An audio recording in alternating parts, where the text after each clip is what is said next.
and welcome guys, my name is Unblock and you are watching Tech Eagle YouTube channel. In today's video, I am gonna show you how to block anyone on your TikTok. If you are interested in this topic, let's jump into the video.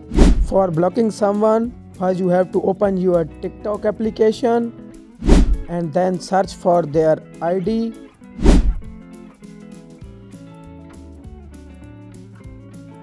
Then open their ID. Then click on the arrow button on the top right corner. Then click on block. Then click on block again.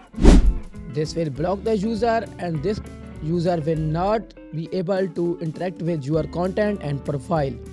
If you want to unblock him, you can come back to his profile and click on unblock button and then click on unblock button again. That's it for today's video. If this video helped you, check out this playlist. This will also help you a lot.